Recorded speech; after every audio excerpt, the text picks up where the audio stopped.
gare de Lyon à Paris est une des plaques tournantes du transport en France. C'est de là que partent la plupart des trains qui vont vers le sud. Le matin du 1er septembre 1994, deux voyageurs vêtus de façon décontractée et portant un sac de sport se dirigent vers le train. Malheureusement pour eux, l'escouade policière anti-gang a été prévenue que deux dangereux criminels s'apprêtaient à commettre un méfait. Les voyageurs sont repérés par les systèmes de surveillance et leurs mouvements sont suivis de près. Ils transportent des accessoires de voyage inusités. Menottes, coups de poing américains, grenades fumigènes, pistolets et fusils à canon tronqué. La police décide de vérifier le contenu de leur sac. Le train part sans eux. Ils allaient à Béziers, une petite ville du sud de la France. Ils ont été engagés par une des plus importantes sociétés du pays et devaient se rendre au domicile d'un ingénieur retraité, Jacques Michel, qui dirige une petite société de conseil. Jusqu'à maintenant, Jacques Michel n'a eu de conflit qu'avec ses voisins qui n'apprécient pas les haies entourant sa propriété. Au fond de mon jardin, j'ai des gens qui sont furieux parce que j'ai de grands arbres, qui voudraient que je les coupe. Bon, je ne veux pas les couper. Donc il y a une certaine tension entre nous, si vous voulez, mais je ne voyais pas ces personnes-là aller à Paris recruter des tueurs, quoi, en définitive. Au cours des mois suivants, il apprend qu'il a contrarié une société extrêmement puissante, un leader mondial dans un domaine en pleine expansion. Une filiale de la multinationale Vivendi, connue sous le nom de Veolia, qui fait le commerce de l'eau.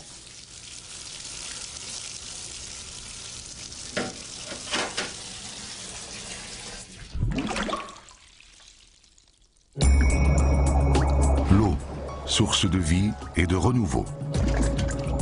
L'eau fait partie de notre quotidien depuis toujours. Un habitant de la planète sur 3 doit lutter chaque jour pour accéder à cette source de vie.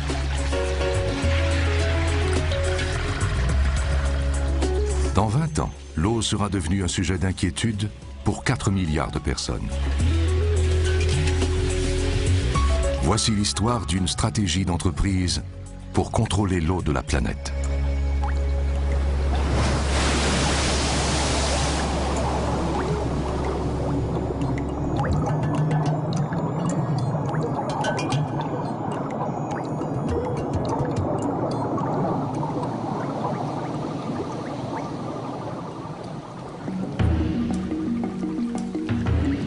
Anita Kossa vit en banlieue d'une des villes les plus importantes d'Afrique du Sud. L'eau qu'elle utilise provient en grande partie d'une source polluée.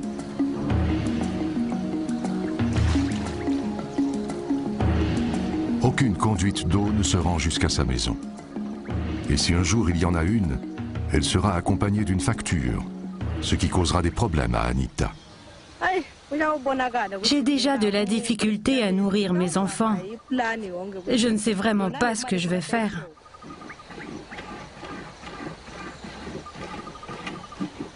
Tout débat sur l'eau doit tenir compte d'une réalité incontournable. La planète dispose d'une quantité d'eau limitée, la même dont elle disposait à l'ère des dinosaures. Et il est impossible d'en produire davantage. C'est une question fondamentale. Comment l'eau doit-elle être distribuée? Et combien devrait-on payer pour un élément essentiel à la survie de tout être humain? À Buenos Aires, en Argentine, au début des années 1990, ces questions dominent le chaos ambiant. Le paysage est très différent de celui de la banlieue noire d'Afrique du Sud. Pourtant, les tours à bureaux, les hôtels et les immeubles à appartements ont exactement les mêmes problèmes. Une expérience audacieuse a été tentée ici. Elle devait aider Lydia Bustos, une mère de 8 enfants qui vit à 2 heures de Buenos Aires. Lydia attend depuis 14 ans que l'on installe un réseau de distribution d'eau et d'égouts adéquat dans son quartier. Il y a une école à 2 coins de rue d'ici. Ils ont fait une analyse de l'eau et les résultats ont démontré qu'elle n'était ni potable ni utilisable.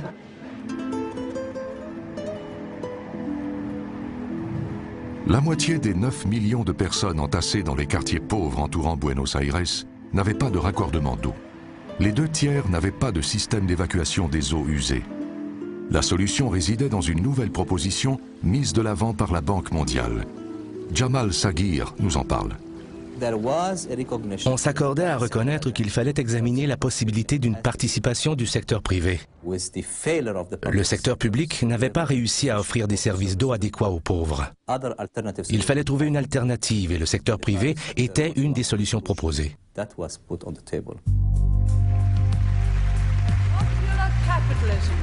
Is nothing less than a crusade to enfranchise the many in the economic life of the nation. Margaret Thatcher a été chimiste avant de devenir Premier ministre de la Grande-Bretagne. Au cours des années 1980, les banquiers et les gens d'affaires sont fascinés par la dernière expérience de la Dame de Fer qui transforme les services publics en sociétés privées. Le marché peut désormais fixer le coût de l'eau.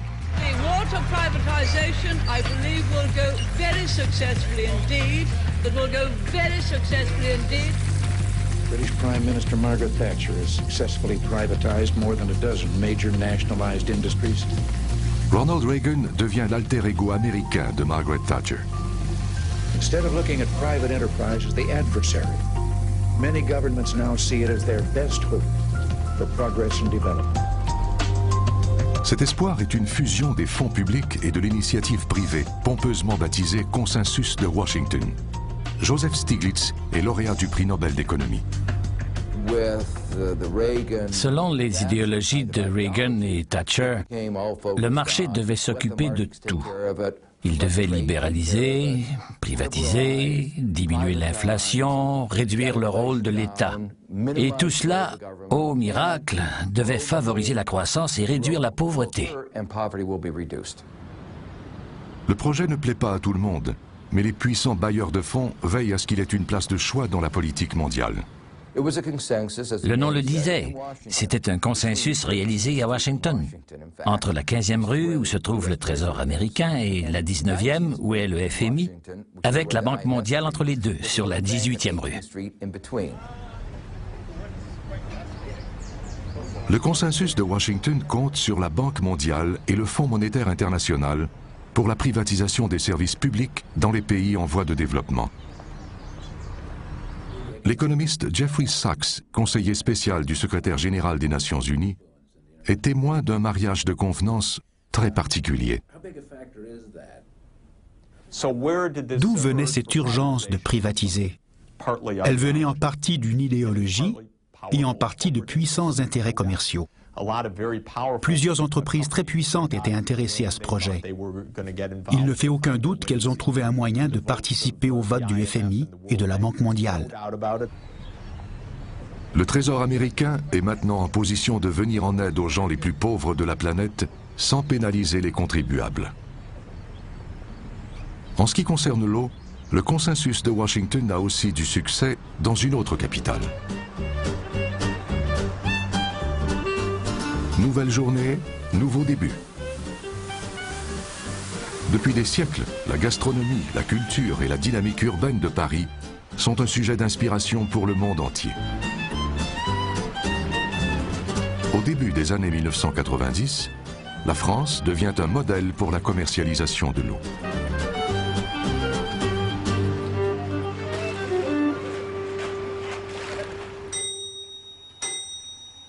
Ce modèle a des antécédents historiques. La Générale des Eaux a vendu pour la première fois de l'eau en France sous Napoléon. Antoine Frérot est directeur général de Veolia. Nous avons 150 ans d'expérience. Nous possédons 3 grandes sociétés d'eau privée dans ce pays, mais nous avons également une vingtaine de sociétés moins importantes. Je ne connais pas beaucoup de pays qui ont plus de 20 ou 25 exploitants de services d'eau privés.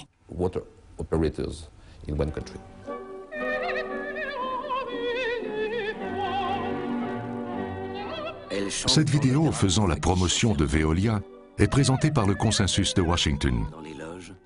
L'eau de la France aspire désormais à la même consécration que son vin.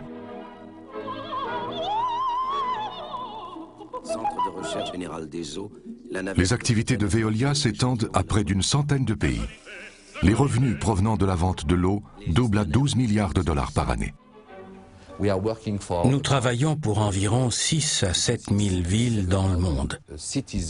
Nous avons une vaste expérience et nous sommes en mesure de proposer à chaque ville de la planète plusieurs façons très efficaces de gérer l'eau ou les eaux usées.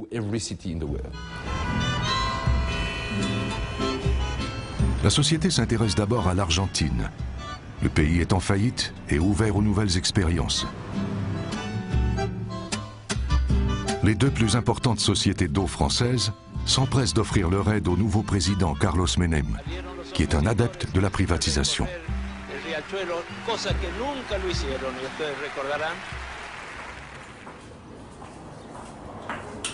Karina Forcilito est économiste, mais sa connaissance pratique des conséquences de la privatisation dépasse de loin ce qu'elle a appris à l'université. Son gaz, son électricité, son service postal et l'eau qu'elle utilise pour son maté du petit déjeuner proviennent tous de sociétés privées.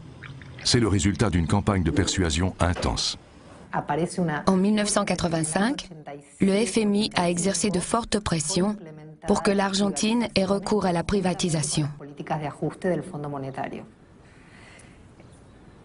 Il a fait de la privatisation une condition pour obtenir de nouveaux prêts. La pression était énorme. La concurrence pour obtenir la concession d'eau est féroce. Les deux sociétés françaises demandent l'aide d'un parc d'attractions local. Elles recrutent un puissant homme d'affaires qui administre ce parc et une chaîne de casinos. Le lobbying est intense au prestigieux Jockey Club de Buenos Aires, mais c'est le consortium français qui l'emporte. Le magnat du parc d'attractions, Santiago Soldati, est très heureux. Nous sommes très heureux de cette victoire. Nous travaillons avec un consortium international réputé, la Lyonnaise des Eaux, ainsi que 3 autres entreprises.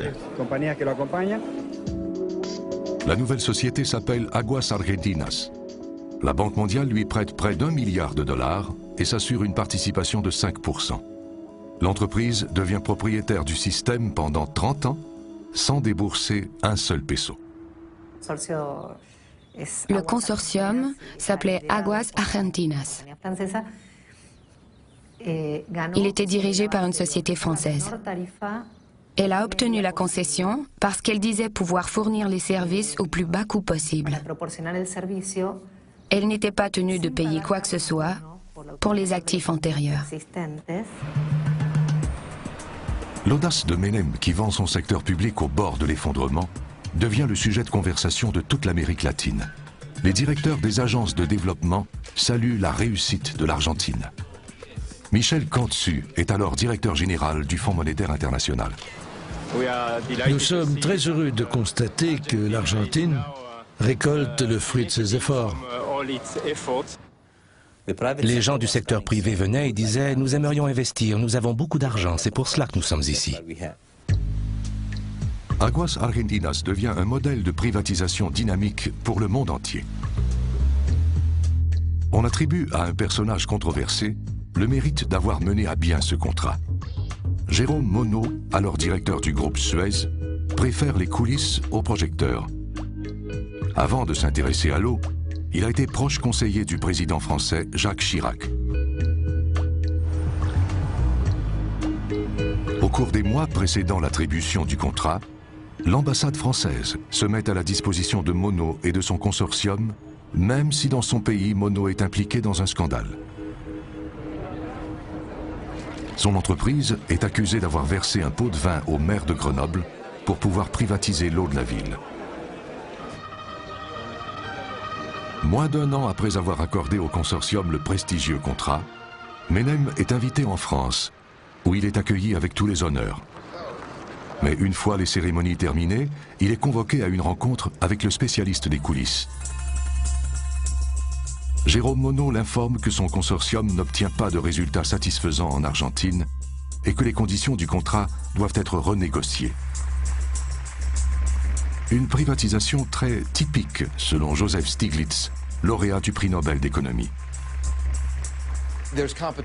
La concurrence pour obtenir la concession est très forte. C'est une chaude lutte. Puis, ils découvrent qu'ils commencent à perdre de l'argent. Que font-ils? Ils s'adressent à leur gouvernement, en l'occurrence le gouvernement français. Et celui-ci exerce des pressions sur le gouvernement du pays en voie de développement pour renégocier le contrat. Entre-temps, la société tient le gouvernement à sa merci, car si la société se retire, qui fournira l'eau? De retour en Argentine, le gouvernement Menem augmente les tarifs. La décision est contestée, ce qui donne lieu à une révision. Menem confie cette révision à la ministre des Eaux et de l'Environnement. Maria Julia Alzogaray est à la fois politicienne, pin-up et prima donna. Elle a accordé les hausses de tarifs et ne semble pas troublée par les turbulences qui secouent la politique argentine. Elle transmet le message aux Nations Unies. In recent years, Argentina has been very conspicuous for being a leader in privatizing the whole public sector. It was a very easy task. L'augmentation des tarifs permet au magnat du parc d'attractions Santiago Soldati de vendre ses intérêts à Suez et d'encaisser 150 millions de dollars pour un investissement de 50 millions. La vente de l'eau à des fins lucratives est maintenant officialisée en Argentine.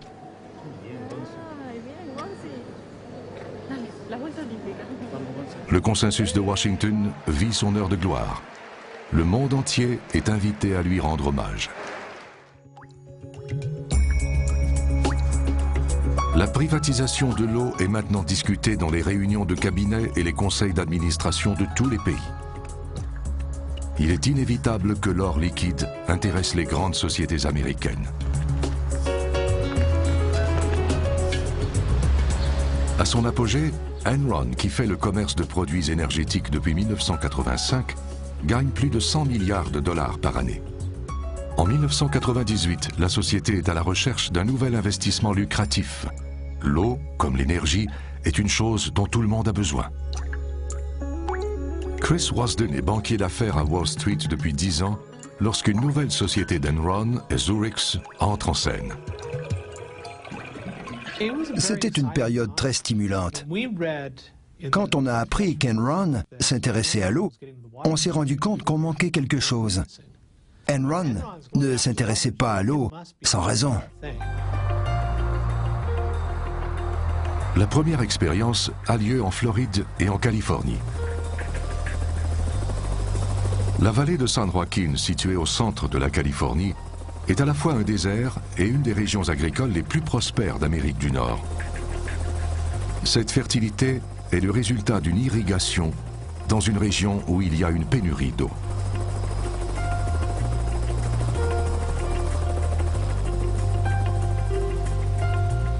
Oakhurst, qui date de la ruée vers l'or en Californie au milieu du 19e siècle, est situé au-dessus de la vallée, dans les montagnes de la Sierra Nevada. Cet endroit est aujourd'hui un centre de villégiature et de retraite idyllique. Sauf qu'il n'y a plus d'eau. Pour plusieurs résidents, l'eau est maintenant aussi rare que l'or, ce qui explique l'activité qui règne dans certains commerces de la région.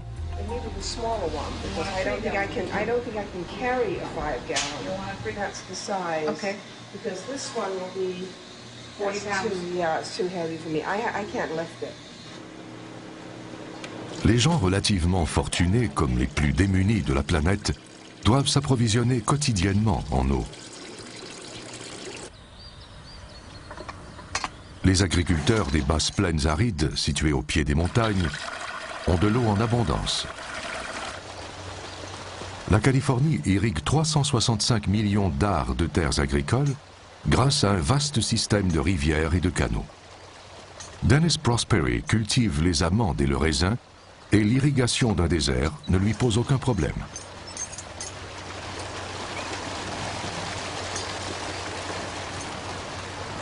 Les régions les plus fertiles sont toujours situées dans le désert. Ici, il ne tombe que 22 à 25 cm de pluie par année. L'irrigation nous permet de créer l'environnement qui nous convient. Heureusement que des gens ont pensé à aménager ce système. On n'y a rien ajouté depuis 20 ans. Aujourd'hui, cela pourrait se produire si une grande quantité d'eau était requise. Il est impossible de construire 500 000 maisons dans une région où il n'y a pas d'eau. La filiale d'Enron, Zurich, va changer tout cela en lançant le commerce de l'eau sur Internet. Water2Water.com est une création de Zurich. Elle a pour but de favoriser des échanges entre les gens qui ont de l'eau en abondance et ceux qui n'en ont pas assez. Dennis Prosperi découvre qu'une partie de la vallée de San Joaquin située près de sa ferme est l'élément clé d'une stratégie de marketing stupéfiante. La stratégie de Zurich consiste à créer une énorme réserve où sera entreposée l'eau qu'elle espère vendre. Vous voyez la partie brune à droite? C'est la section de la percolation. Sous ce territoire de 52 km², ils peuvent entreposer assez d'eau pour approvisionner 1 600 000 personnes pendant un an. 480 milliards de litres qui feront l'objet de spéculations à la bourse des marchandises, comme les flancs de porc.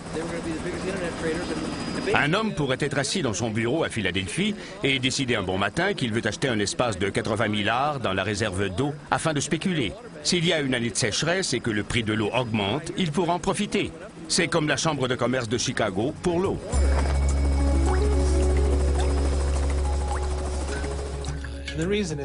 Wall Street est au cœur des marchés financiers, des transactions boursières et de l'industrie de l'argent. Alors quand on commence à parler d'acheter et de vendre de l'eau comme on le ferait pour des actions d'IBM, ça frappe l'imagination des gens. Selon une estimation, l'agriculture absorbe 80% de l'eau utilisable.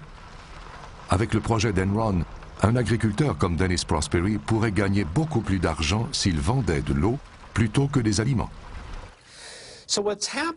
Pour assurer leur avenir, car leur croissance en dépendait, ils sont allés voir les agriculteurs et leur ont dit « Vendez-nous votre eau pour les 25 prochaines années et nous allons vous payer un montant X en retour.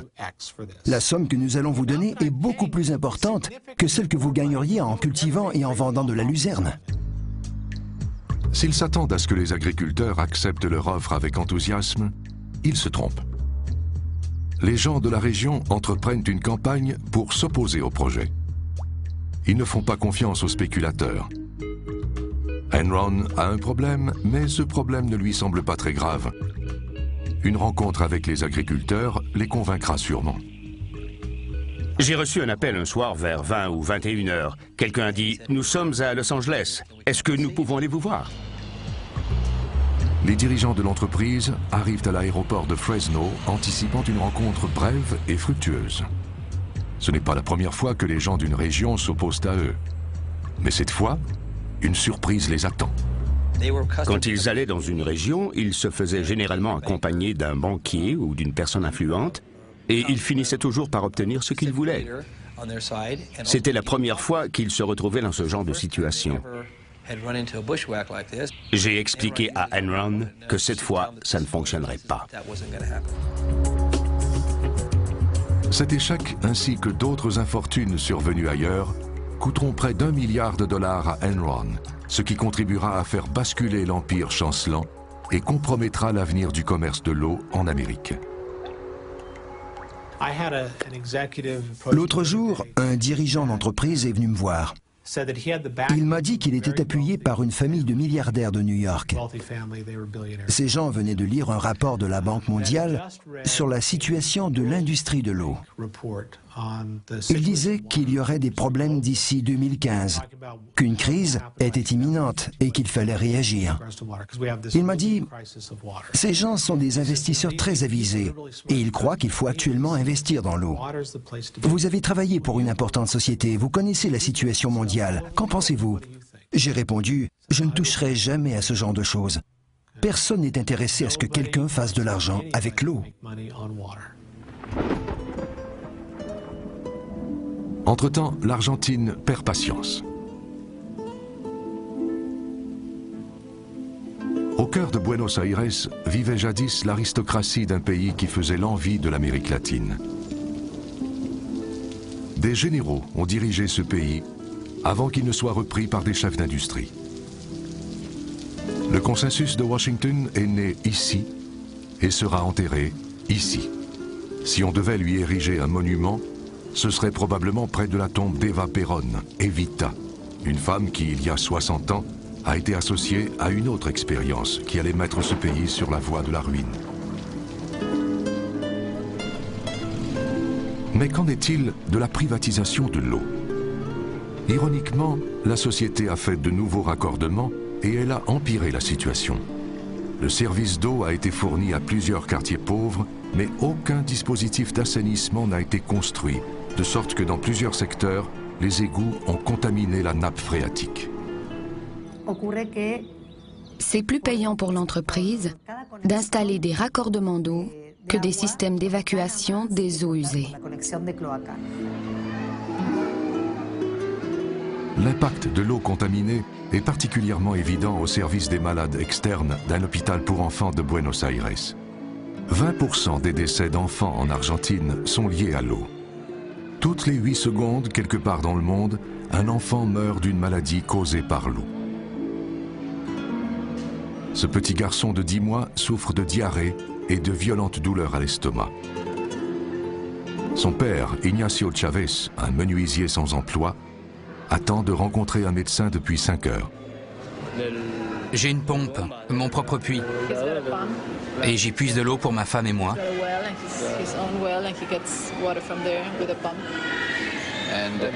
Mais j'achète de l'eau minérale pour mon bébé.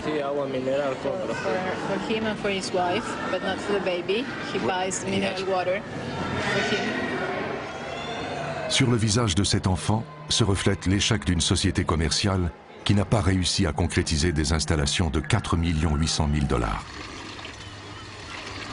Après 14 ans d'attente, Lydia Bustos doit toujours aller chercher son eau chez la voisine. Le problème est facile à identifier. La pompe qu'elle utilise est située juste à côté d'une fosse d'égout.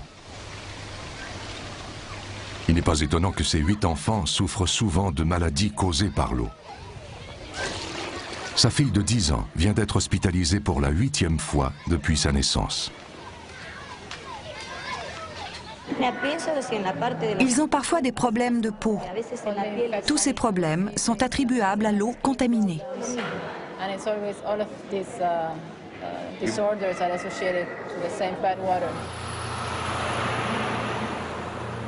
Après toutes ces années de promesses non tenues, le gouvernement songe à reprendre en main la société privée de gestion de l'eau, Aguas Argentinas. Comme l'environnement urbain, Aguas Argentinas a de graves problèmes. Le directeur du service de contrôle de l'eau du pays, Miguel Saig. Il y a défaut de paiement. Le remboursement de leur dette est minimal. La Banque mondiale, la Banque internationale de développement et la Banque européenne n'exigent pas qu'ils paient. Mais ils ne respectent pas leurs obligations. À l'heure actuelle, il y a d'énormes difficultés. Nous discutons actuellement de la pertinence de conserver cette concession. Vers la fin des années 1990, l'Argentine vit dans la frustration. Elle a suivi la recommandation du consensus de Washington. Elle a presque tout privatisé dans l'espoir de connaître la prospérité, et elle ne récolte que colère et ruine.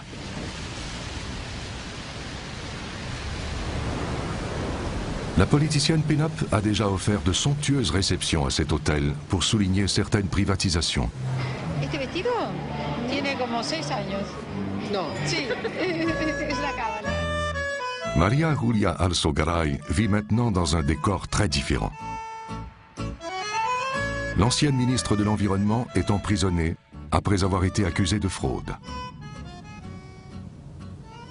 Le procureur fédéral Eamon Mouyin a démontré que les revenus légitimes d'Alzogaray ne pouvaient justifier son train de vie extravagant. Et s'il n'en tient qu'à lui, d'autres politiciens subiront le même sort. Les entreprises responsables du pétrole, de l'aviation, de l'eau, du téléphone, du gaz et de l'électricité étaient généralement des services publics et appartenaient à l'État. Sous le gouvernement Menem, tous ces services et ces sociétés d'État ont été privatisés.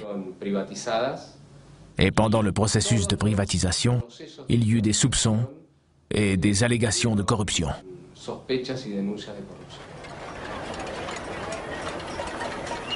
L'adoption de la privatisation en Argentine prend fin sur des scènes de rue désolantes. Les citoyens en sont réduits à taper sur des casseroles et à crier vengeance. Une crise cambiaire s'abat sur une économie déjà durement éprouvée. Elle aura des échos dans le monde entier.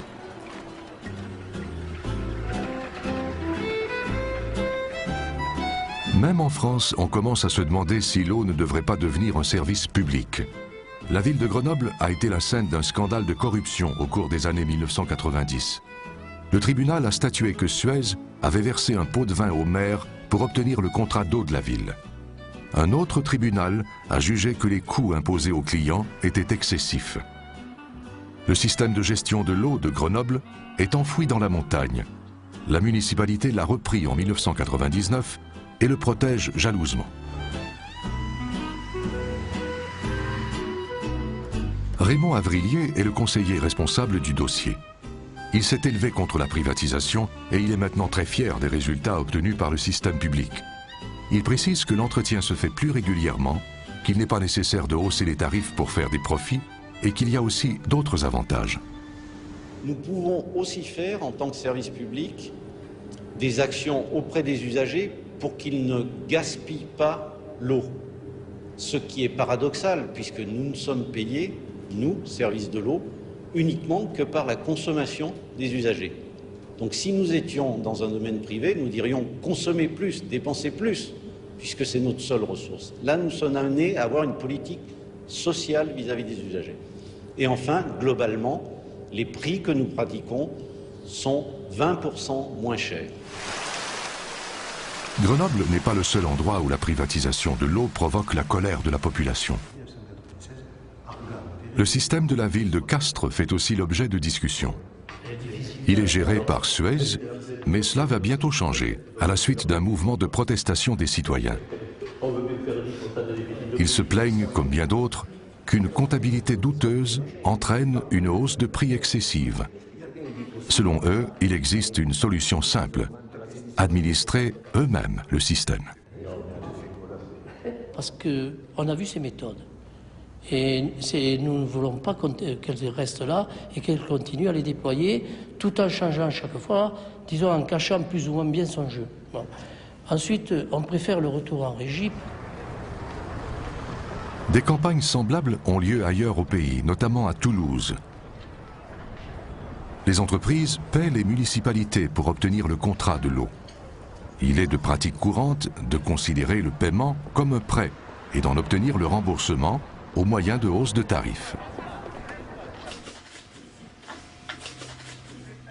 Une artiste de la région, Anne Bouzinac, est passionnée par son art et aussi par son eau.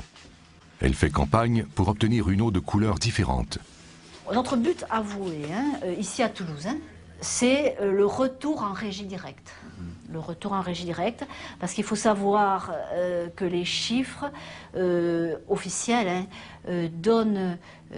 disent que la régie directe est en moyenne 20% inférieure. Le coût de la régie directe est en moyenne 20% inférieur au coût d'une délégation. Jacques Michel est en bonne partie responsable de la remise en question de la gestion de l'eau en France. Après avoir pris sa retraite de Suez, il a offert aux municipalités de les conseiller pour leur contrat d'eau. Je trouvais que les communes étaient faibles pendant ma carrière à Suez. C'est pendant cette période-là.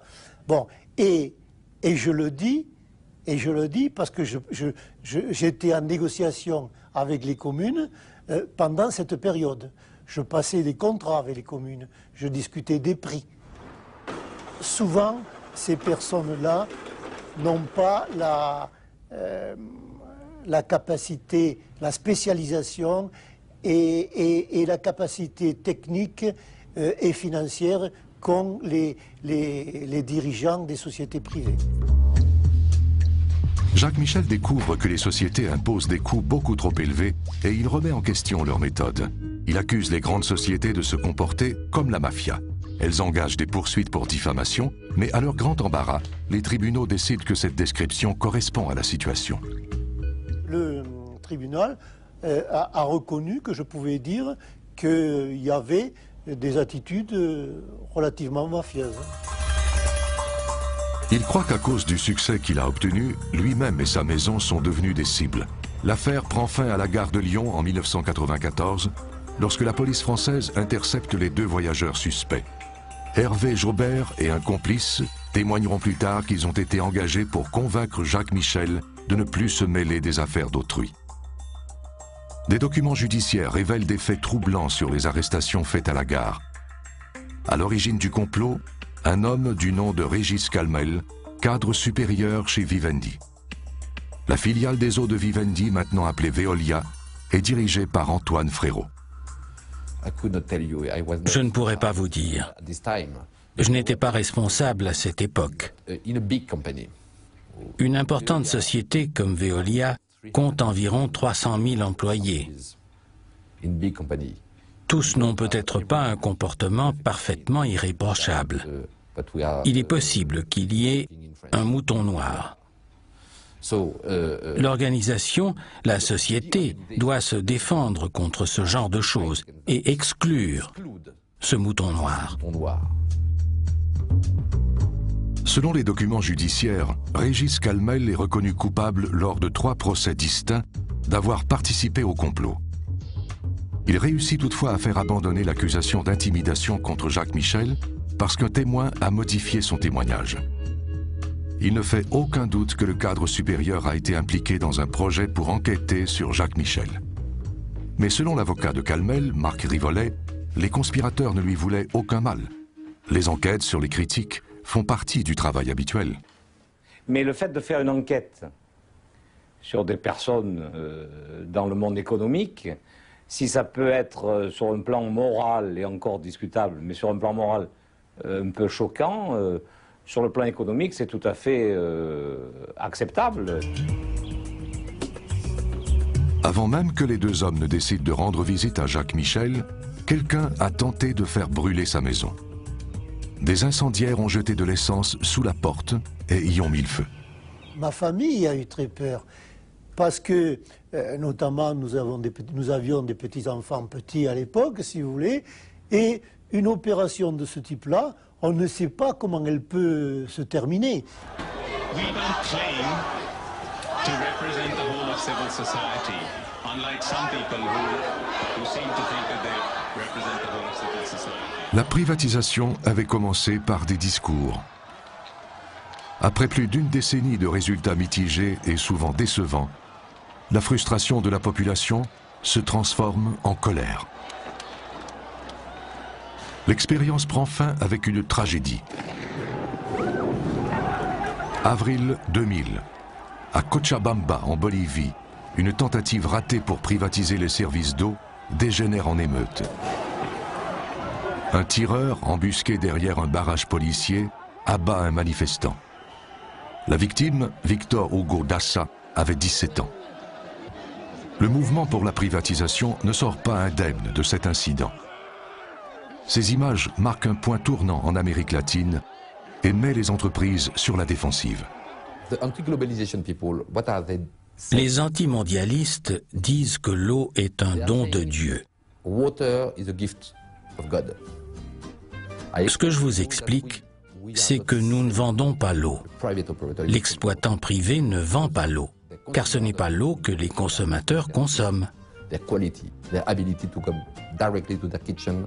Ce qu'ils consomment, c'est la pureté, la qualité, la possibilité d'en avoir directement dans leur cuisine et leur salle de bain. Si vous contestez l'idée que quelqu'un doive payer ou partager ses coûts, vous condamnez les gens qui n'ont actuellement aucun service d'eau ou d'égout à ne jamais avoir accès à ces services. Viva, viva.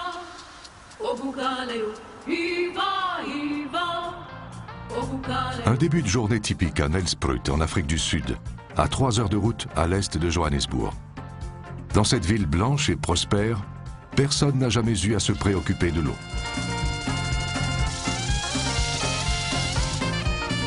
Mais 240 000 personnes des banlieues pauvres avoisinantes sont maintenant intégrées à Nelspruit. Le système, qui est très coûteux, a été confié à un consortium privé.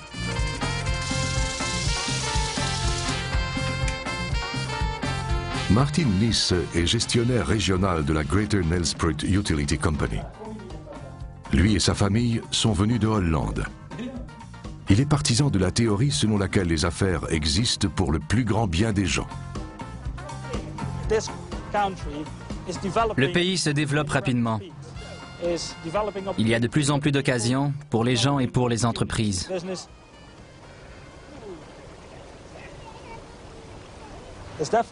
Il y a une pénurie d'eau. C'est un problème mondial qu'il faut gérer adéquatement. Il existe une façon de gérer ces pénuries tout en offrant un bon service aux gens.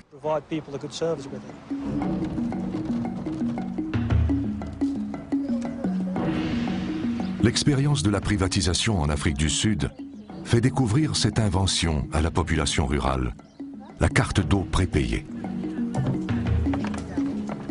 Dans cette région très pauvre, cette initiative aura des conséquences désastreuses. Ces femmes qui vivent en banlieue de Durban doivent acheter une carte si elles veulent obtenir de l'eau. Cette politique, désignée sous le nom de récupération totale des coûts, n'est pas sans conséquences. En l'an 2000, une épidémie dévaste la région.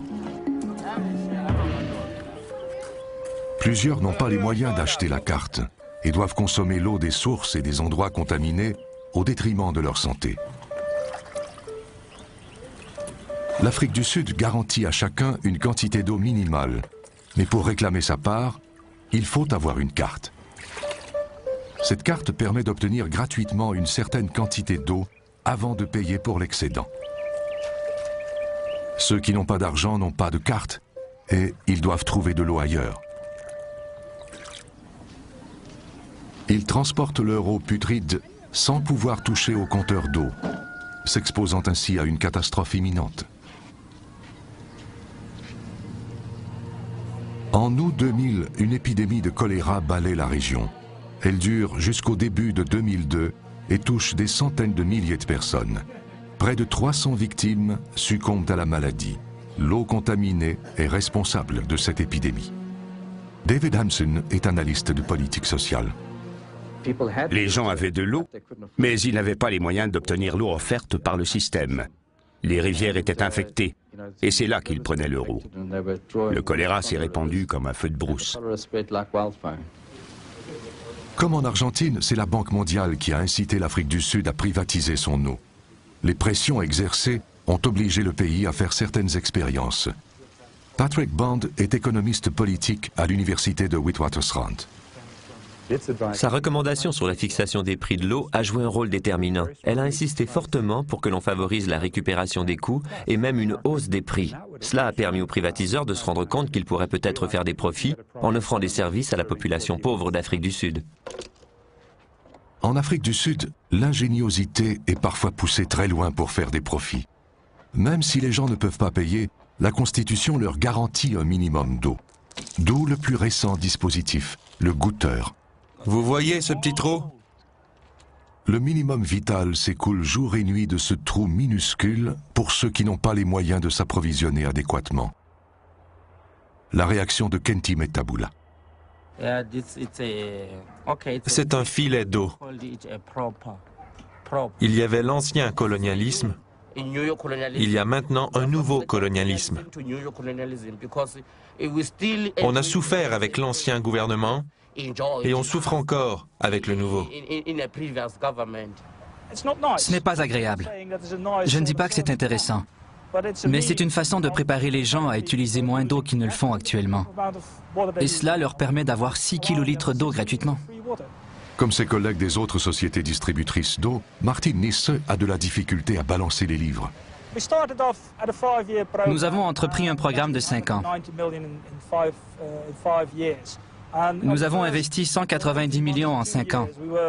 Pendant environ 2 ans, nous avons consenti certaines dépenses. Mais en même temps, nous avions un programme qui sensibilisait les gens à l'idée de payer pour leurs services. Malheureusement, ce programme de sensibilisation n'a pas donné les résultats escomptés. Voici où se trouve une bonne partie des problèmes de Martin Nisse, Kanyamasane. Après l'apartheid, cette banlieue noire a été intégrée à la ville de Nelspruit. Dans les rues des communautés comme Kanyamasane, les impératifs commerciaux se heurtent à la réalité implacable de la pauvreté, explique Patrick Bond. L'incapacité des gens de payer n'est pas attribuable au fait qu'ils ne veulent pas payer ou à une culture de non-paiement comme certains le prétendent, mais plutôt au fait que nous avons perdu 1 million d'emplois. Selon les statistiques gouvernementales, les Africains de race noire ont vu leurs revenus diminuer de 19% depuis 1994, alors que les Blancs ont augmenté leurs revenus de 15%. Les gens sont simplement trop pauvres pour payer. Pendant toutes les années où elle a vécu sous l'apartheid, Anna Chaba n'a jamais eu à payer pour avoir de l'eau. Dans une Afrique du Sud libre, elle se retrouve maintenant avec des factures qu'elle ne peut pas payer et des théories qu'elle ne comprend pas. Je n'ai pas cet argent et je n'ai aucune façon d'en trouver. Les nouvelles règles la plongent dans l'angoisse. Cette situation me rend très malheureuse. Depuis que je suis née, je n'ai jamais acheté l'eau. Quand on voulait boire, on prenait l'eau là où il y en avait. Je ne comprends pas pourquoi ces gens veulent nous la vendre. Est-ce qu'ils fabriquent l'eau? Les exigences deviennent de plus en plus inquiétantes. On m'a dit que ma maison serait bientôt vendue. Le gouvernement de l'apartheid m'a fait sortir de l'endroit où je vivais et a construit cette maison pour moi. Où croit-il que je vais aller? Le message, c'est que ces gens ne devraient pas attendre aussi longtemps pour payer leurs arriérés. Ils doivent apprendre à économiser l'eau, afin de s'assurer qu'il y en a assez pour tout le monde et qu'ils peuvent payer celle qu'ils utilisent.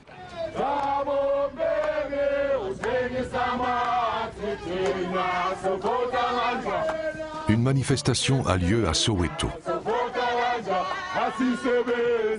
Le gouvernement tente de trouver un équilibre entre le besoin de faire des profits et la réalité des gens qui sont à la limite de la survie.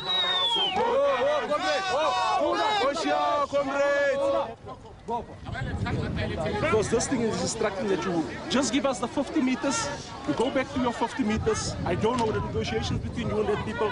I don't know what you're going to do about it. Okay. But that 50 meters, please just respect the letter from the court. How many meters I am now from your house?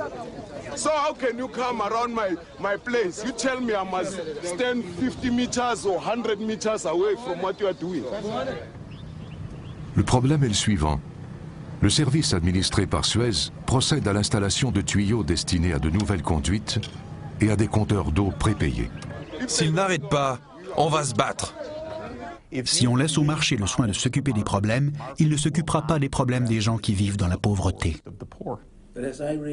Jeffrey Sachs, conseiller économique des Nations Unies, souligne ce qui aurait dû être une évidence dès le départ. Il y a un malentendu. Même les gens les mieux intentionnés disent que le marché a échoué, puisque les pauvres meurent et que personne ne tient compte de leurs besoins.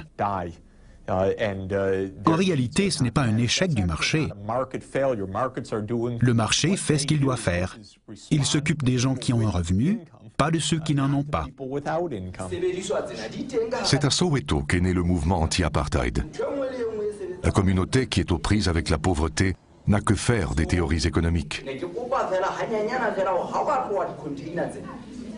On lui demande de payer pour avoir de l'eau avant même de l'utiliser, alors qu'elle n'a pas les moyens de le faire. Comment doit-elle réagir? La discussion porte sur la possibilité d'enlever les tuyaux et de refermer les tranchées. Certains disent que c'est une perte de temps et d'énergie et qu'il vaut peut-être mieux bloquer les conteneurs appartenant à un Johannesburg Water. Finalement, ils décident de déterrer les tuyaux qui ont été enfouis le matin même.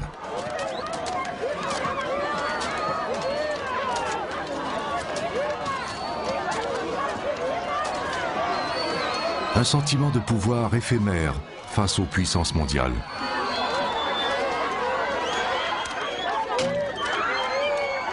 C'est une victoire modeste. Mais l'histoire a démontré à plusieurs reprises que les grands changements commencent par les petites victoires des gens qui n'ont aucun pouvoir.